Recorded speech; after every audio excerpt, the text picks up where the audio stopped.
सबको नमस्कार। आज इतवार है।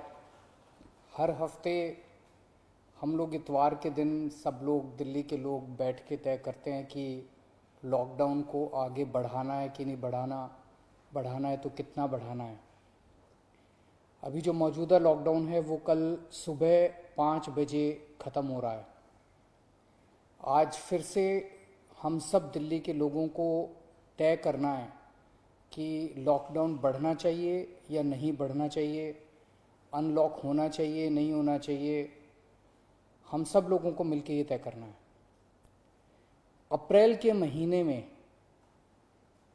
जब ये सेकंड वेव पूरे देश के अंदर आई थी, इतनी खतरनाक वेव थी।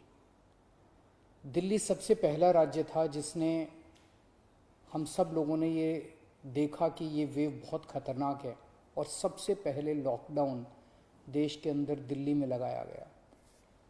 उस वक्त ऐसा लग रहा था जब ये वेव आई थी और इतनी तेज़ी से केसेस बढ़ रहे थे कि पता नहीं ये वेव कितने दिन चलेगी, इस वेव से जीत पाएंगे नहीं जीत पाएंगे, कैसे होगा, क्या क्या होगा। लेकिन एक महीने के अंदर 20 अप्रैल को हम लोगों ने लॉकडाउन लगाया था। लगभग एक महीने के अंदर आप सब लोगों के, दिल्ली के लोगों के अनुशासन और दिल्ली के लोगों की मेहनत और संघर्ष की वजह से आज कोरोना की ये वेव जो कि सबसे खतरनाक थी अभी तक, ये कमज़ोर होती नज़र आ रही है। मैं ये नहीं कहूँगा कि हमने युद्ध जीत लिया है, अभी काफ़ी बाकी है, लेकिन अब हम, ऐसा लग रहा है कि इसके ऊपर काबू पाते हुए नजर आ रहे हैं।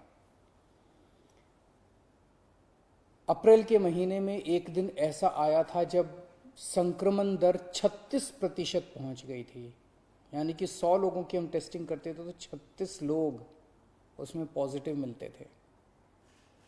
पिछले 24 घंटे का मैं आपको आंकड़ा बताऊं तो ये संक्रमण दर 2.5% के भी नीचे चली गई है। यानी कि अब 100 लोगों की हम टेस्टिंग करते हैं तो उसमें 2.5 लोग संक्रमित पाए जाते हैं और 97.5 लोग ठीक पाए जाते हैं। इसका मतलब संक्रमण काफ़ी कम हो गया दिल्ली के अंदर। अप्रैल के महीने में एक दिन ऐसा था जब 28,000 केस एक दिन में आए थे। 28,000। पिछले 24 घंटे में 1,600 केस पाए गए हैं दिल्ली के अंदर। 28,000 से 1,600। तो दिल्ली के अंदर कोरोना की रफ्तार काफ़ी कम हुई है। पिछले एक महीने में कई सारी समस्याएं आई। उन सारी समस्याओं का हम सब लोगों ने मिलकर मुकाबला किया। दिल्ली के 2 करोड़ लोगों ने एक परिवार की तरह मिलकर मुकाबला किया। खासकर ऑक्सीजन की बहुत बड़ी समस्या आई थी, लेकिन सब ने मिलके, इसमें सबका सहयोग मिला। दिल्ली के लोगों ने, केंद्र सरकार ने, सुप्रीम कोर्ट ने, दिल्ली हाई कोर्ट ने, सब ने सहयोग किया और ऑक्सीजन की समस्या का भी समाधान निकला। अब वैक्सीन की बड़ी प्रॉब्लम आ रही है, वैक्सीन की बहुत कमी महसूस हो रही है, लेकिन मुझे विश्वास है जैसे हमने बड़ी बड़ी समस्याओं का समाधान किया है, ऐसे वैक्सीन की समस्या का भी समाधान निकलेगा। हम मिलके निकालेंगे। वैक्सीन की जो कमी हो रही है, मुझे पूरी विश्वास है इस कमी को भी हम सब लोग मिलके ठीक करेंगे।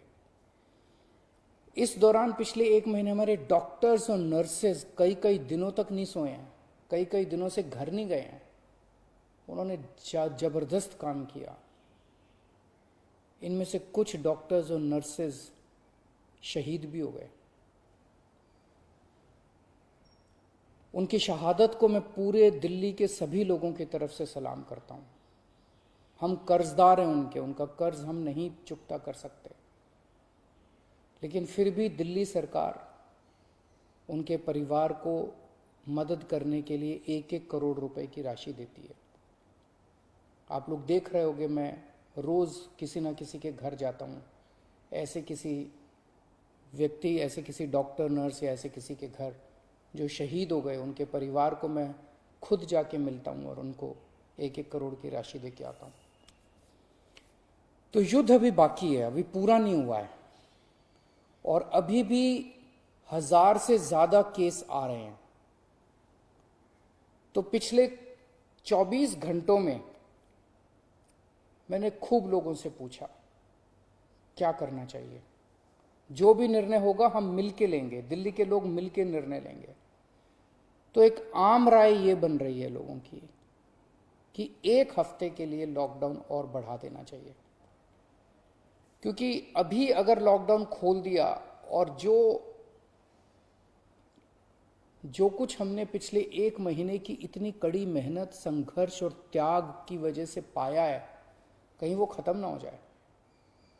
तो सबकी आम राय ये है कि 1 हफ्ते के लिए और लॉकडाउन खोल देना चाहिए। तो दिल्ली सरकार ने ये निर्णय लिया है कि 1 हफ्ते के लिए लॉकडाउन और बढ़ाया जा रहा है। अगले सोमवार 31 तारीख की सुबह 5 बजे तक के लिए लॉकडाउन बढ़ाया जा रहा है। अगर केसेस के घटने का सिलसिला इसी तरह से जारी रहा अगले 1 हफ्ते भी, मेरा आप सब लोगों से अपील है, निवेदन है, जैसे आपने अभी तक सहयोग किया, आपने अभी तक कठोर अनुशासन का पालन किया, लॉकडाउन को फॉलो किया, इसी तरह से आप आगे भी जारी रखेंगे, कोरोना के नियमों को आगे भी फॉलो करेंगे। अगर इसी तरह से केसेस के कम होने का सिलसिला जारी रहा तो 31 तारीख से फिर हम अनलॉक की प्रक्रिया चालू करेंगे। एकदम से अनलॉक करना ठीक नहीं रहेगा, तो वो भी धीरे धीरे कुछ गतिविधियों को 31 तारीख से फिर हम खोलना चालू करेंगे। लेकिन अभी सबकी राय के मुताबिक, मैं दिल्ली के लोगों की राय के मुताबिक 1 हफ्ते के लिए हम लोग लॉकडाउन और बढ़ाने जा रहे हैं। इस वक्त हमारी सबसे टॉप प्रायोरिटी है कि किस तरह से दिल्ली के 2 करोड़ लोगों को वैक्सीन जल्द से जल्द लगाई जा सके। हमने दिल्ली में सारी व्यवस्था बना ली है कि 3 महीने के अंदर दिल्ली के सब लोगों को हम वैक्सीन लगा सकते हैं, लेकिन वैक्सीन की कमी है, पूरे देश के अंदर कमी है। कहा जा रहा है कि तीसरी वेव आएगी। हमें तीसरी वेव का पूरी शिद्दत के साथ तैयारी करनी है। तो हमारी पहली प्राथमिकता तो ये है कि वैक्सीन लग जाए। अगर वैक्सीन लग गई तो शायद तीसरी वेव ना आए। अगर वैक्सीन सबको लग गई तो शायद तीसरी वेव से हम लोग बच सकें। तो एक तरफ तो हम सबको वैक्सीन लगाने की तैयारी कर रहे हैं, जल्द से जल्द लगाने की तैयारी कर रहे हैं, सबके सामने कोशिश कर रहे हैं कि जहां से भी हो सके, केंद्र सरकार से, दूसरी कंपनियों से भी, सबसे मैं खुद बात कर रहा हूं, जितनी विदेशी कंपनियां हों चाहे भारत की कंपनियां हों, कि कैसे हम ज़्यादा से ज़्यादा वैक्सीन लगा सकें। कोई चाहे कितने रुपए में वैक्सीन दे दे दिल्ली के लोगों के लिए, चाहे हमें अपना जितना भी बजट खर्च करना पड़े दिल्ली के लोगों के लिए वैक्सीन लाने के लिए, हम खर्च करने के लिए तैयार हैं। कहीं से दिल्ली के लोगों के लिए, अपने लोगों के लिए वैक्सीन मिल जाए। तो एक तरफ हमारी ये तैयारी चल रही है और दूसरी तरफ खुदा ना खास्ता तीसरी वेव आती है तो हम उसकी सारी तैयारियां कर रहे हैं। कितने बेड जरूरत पड़ेगी, कितने और आईसीयू बनाने की जरूरत है, कितनी और ऑक्सीजन की जरूरत है, ऑक्सीजन टैंकर खरीदने की जरूरत है, ऑक्सीजन के स्टोरेज टैंक बनाने की जरूरत है।